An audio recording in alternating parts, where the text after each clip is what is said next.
Oke guys, di video kali ini gue akan menceritakan seluruh alur cerita dari film Insidious 3. Oke, sebelumnya gue ingin memberitahu kepada kalian bahwa Insidious 3 dan Insidious The Last Key merupakan prequel dari Insidious pertama, di mana di seri ketiga ini Alice baru mengenal si Specs dan Tucker.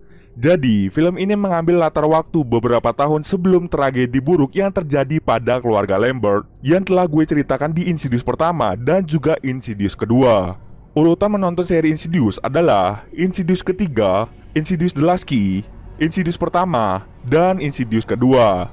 Di Insidious 3 ini berkisah tentang seorang remaja bernama Quinn Brenner yang ingin berbicara dengan ibunya yang telah tiada. Namun sesuatu yang buruk malah datang mengusik kehidupan si gadis ini. Mau tahu ceritanya seperti apa? Yuk langsung masuk saja ke ceritanya guys. Di awal cerita, kita diperlihatkan seorang gadis bernama Quinn Brenner pergi ke rumah seorang cenayang yang bernama Alice Rainier.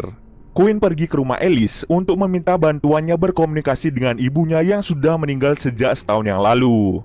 Awalnya, Alice menolak karena ia sudah meninggalkan profesinya tersebut. Tapi karena Alice merasa kasihan pada Quinn, ia pun mau mencoba untuk membantu Quinn. Kemudian, Quinn bercerita sebelum ia ke rumah Alice, ia sudah pernah mencoba berkomunikasi dengan ibunya yang berada di alam lain. Ia juga sering merasakan kehadiran seseorang yang tidak terlihat di sekitarnya. Namun saat ingin berkomunikasi dengan sosok tersebut, sosok itu tidak pernah menjawabnya. Maka dari itu, Quinn datang ke rumah Alice untuk meminta bantuannya berkomunikasi dengan sosok yang ia pikir itu adalah ibunya. Setelah mendengar kisah Quinn, Alice pun mulai mencoba untuk berkomunikasi dengan ibu Quinn yang bernama Lily Brenner. Namun saat ia mencoba berkomunikasi dengan arwah ibu Quinn, Alice merasakan kehadiran sosok yang sangat jahat. Ia pun gagal untuk berkomunikasi dengan ibu Quinn dengan suatu alasan. Kemudian, Alice meminta Quinn untuk tidak mencoba berkomunikasi lagi dengan ibunya sendirian, karena hal yang dilakukan Quinn akan membahayakan dirinya sendiri. Setelah itu, Quinn pun langsung bergegas pulang ke rumahnya. Di rumahnya, Quinn tinggal bersama dengan ayahnya yang bernama Sean Brenner dan juga adiknya yang bernama Alex Brenner. Keesokan harinya, Quinn pergi ke audisi pertunjukan drama agar dirinya bisa masuk ke sekolah seni. Saat Quinn sedang berlatih sendiri, ia melihat sosok misterius yang melambaikan tangan padanya. Tak lama kemudian, sosok itu menghilang entah kemana. Kemudian, Quinn mengikuti audisi tersebut. Namun sayangnya, ia tidak lulus dalam audisi itu. Usai audisi, dirinya pun bergegas untuk kembali pulang. Namun saat ia ingin menyeberang, dirinya melihat sosok misterius yang ia lihat tadi. Sosok itu melambaikan tangannya pada Quinn. Quinn pun sontak bingung apa maksud dari orang tersebut. Dan tak lama kemudian, sebuah mobil melaju kencang dan menabrak tubuh Quinn hingga dirinya terpental. Quinn pun terjatuh dan langsung pingsan di tempat tersebut. Kemudian, Quinn pun dibawa ke rumah sakit untuk mendapatkan pertolongan. Sesampai di sana, dokter dan perawat langsung menangani Quinn yang terluka parah. Quinn dinyatakan mengalami patah pada kakinya sehingga ia harus menggunakan kursi roda. 3 minggu setelah kecelakaan, Quinn pun diperbolehkan untuk pulang. Saat dirinya sedang menunggu ayahnya mengambil kunci rumah, Quinn bertemu dengan seorang nenek. Nenek tersebut berkata bahwa Quinn sedang diikuti oleh makhluk yang disebut sebagai orang yang tidak bisa bernafas. Makhluk tersebut mendiami kamar Quinn saat Quinn tidak ada di rumah. Quinn pun bingung dengan apa yang dibicarakan oleh nenek tersebut. Saat dirinya pulang, Quinn disambut hangat oleh teman-temannya. Setelah dirinya kembali ke rumahnya, ia mulai diganggu oleh sosok yang bisa disebut sebagai orang yang tidak bisa bernafas. Karena kepanjangan, gue sebut saja sebagai setan asma. Di sini, Quinn mengira setan asma ini adalah arwah dari ibunya. Quinn pun bercerita ke ayahnya bahwa ia menemui seorang cenayang bernama Alice untuk bisa berkomunikasi dengan ibunya. Ia merasa bahwa ibunya ingin berbicara dengan dirinya.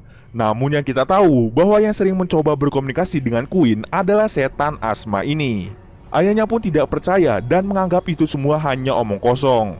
Di lain tempat, saat Alice sedang mencoba untuk tidur, tiba-tiba saja mendapatkan penglihatan aneh.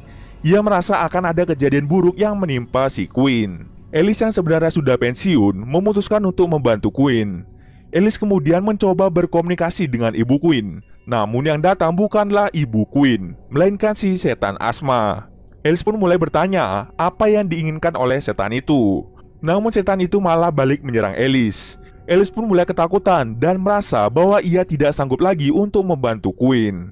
Di rumah Queen saat ia sedang video call bersama temannya, tiba-tiba saja setan asma muncul lagi dan langsung menyerang Queen dengan melemparkan tubuh Queen hingga dirinya terjatuh di lantai.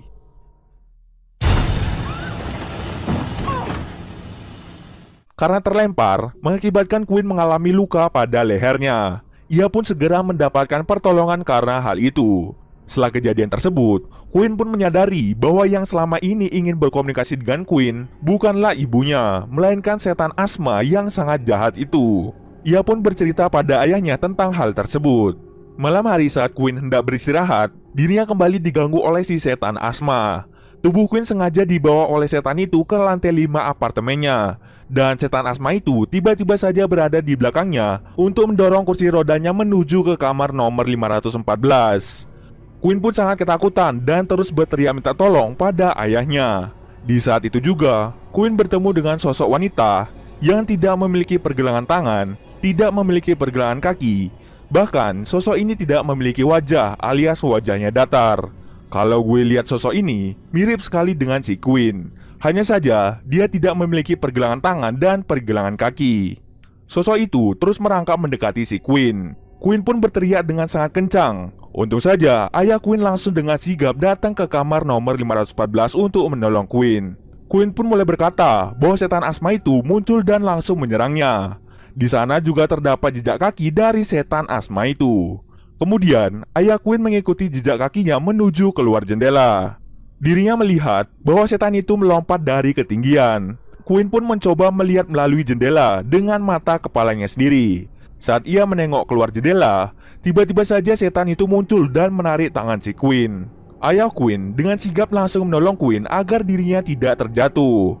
Setelah apa yang mereka alami, akhirnya ayahnya pun mulai percaya dengan apa yang sering dikatakan oleh Queen. Keesokan harinya, Sean Brenner pergi ke rumah Alice Rainier, cenayang yang didatangi oleh Queen sebulan yang lalu. Dirinya datang untuk meminta tolong kepada Alice untuk menyelesaikan masalah ini. Namun Alice berkata, dirinya sudah pensiun dari pekerjaannya menjadi seorang cenayang. Alasan Alice memilih pensiun adalah karena sebelumnya ia pernah mencoba untuk berkomunikasi dengan suaminya yang telah lama meninggal. Namun ia malah mengundang roh jahat lainnya yang akan mencoba untuk membunuh Alice. Alice pun berpikir jika ia berhenti dari pekerjaannya itu, roh jahat tidak akan bisa membunuhnya. Namun Sean meminta Alice bertemu dengan Queen untuk berbicara padanya. Alice pun segera menuruti keinginan dari ayah Queen. Kemudian Alice pun pergi ke rumah Sean untuk bertemu dengan si Queen. Sekali lagi, Alice pun akan mencoba untuk membantu si Queen. Alice pun masuk ke dalam Further untuk mencari tahu siapa setan asma itu.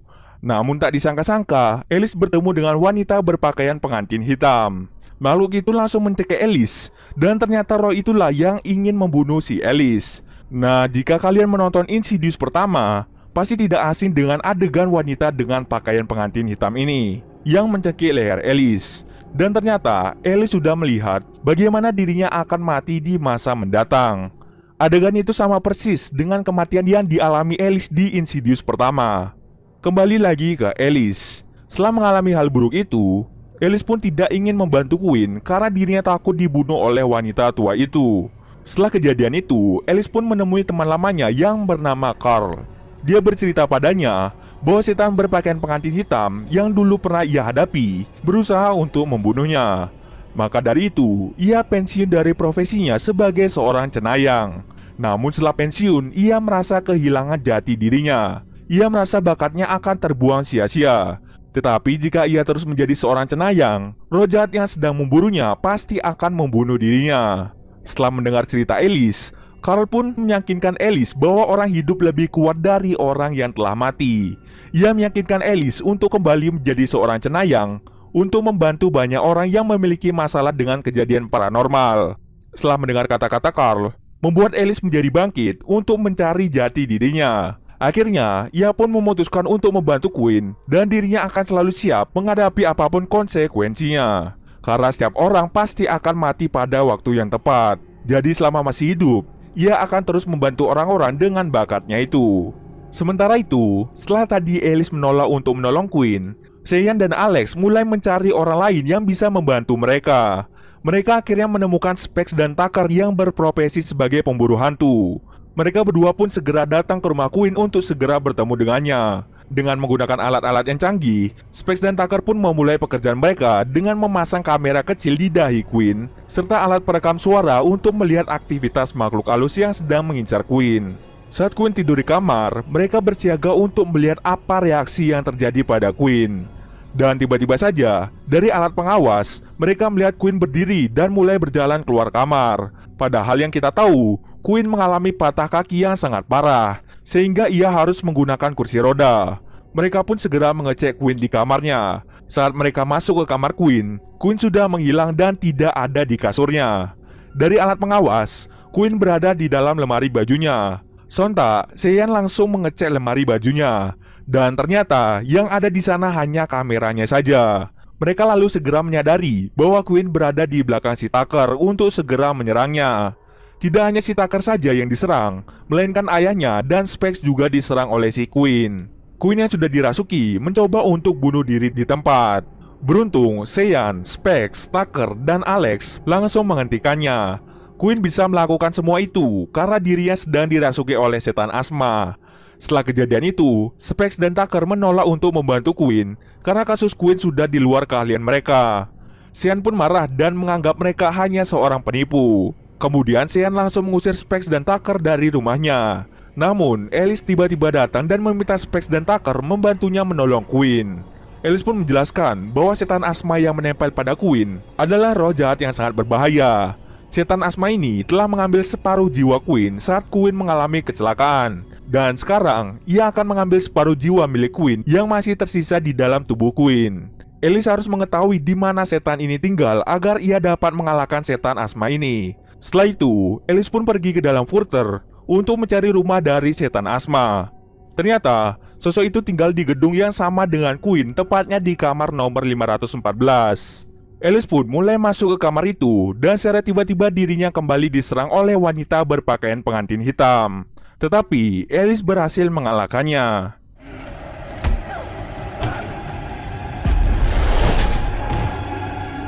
Setelah itu, dirinya bertemu dengan roh suaminya yang telah meninggal. Suaminya itu menyuruhnya untuk bunuh diri saja agar mereka bisa bersama-sama lagi. Alice pun mulai menyadari ada yang salah darinya. Alice mengetahui bahwa dia bukanlah roh dari suaminya, melainkan roh si setan asma yang telah menyamar menjadi suaminya. Setan itu mencoba untuk menipu Alice, namun Alice tidak mudah ditipu olehnya. Alice meminta setan itu untuk mengembalikan separuh jiwa Quinn. Akan tetapi, setan itu menolaknya mentah-mentah. Akhirnya, Alice pun memaksa untuk merebut separuh jiwa Quinn dan segera membawanya pergi dari kamar itu. Mereka berdua pun segera kembali ke tubuh mereka. Namun anehnya, hanya Alice yang berhasil masuk ke tubuhnya, sedangkan Quinn masih tertinggal di dalam Further. Di dunia nyata, Alice, Specs, Tucker, dan juga Sean mencoba untuk membuat roh Quinn masuk ke dalam tubuhnya dengan memanggil nama Quinn. Kemudian, arwah dari tetangga Quinn yang telah meninggal memberi pesan pada Alice bahwa ibu Quinn menyembunyikan surat untuk Quinn di buku hariannya. Alice pun membaca surat itu, berharap arwah dari ibu Quinn datang untuk membantu anaknya. Singkat cerita, Quinn pun berhasil mengalahkan setan asma dengan bantuan arwah ibunya.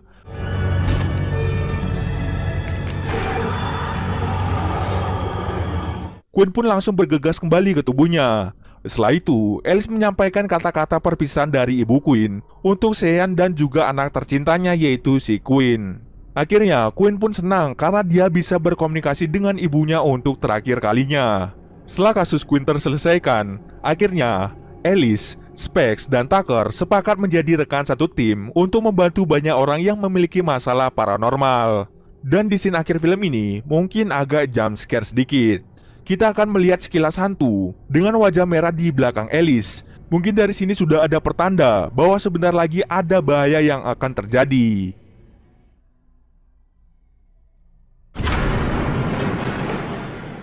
Dan ya, itu dia alur cerita dari film Insidious ketiga. Untuk Insidious The Last Key, mohon ditunggu ya guys. Oke, mungkin sekian dulu video kali ini ya. Kalau kalian ada yang mau request film atau mereview sebuah film, silahkan komen aja di bawah guys. Jika ada yang salah atau kurang dari alur cerita di atas, gue mohon maaf. Oke, see you next video guys.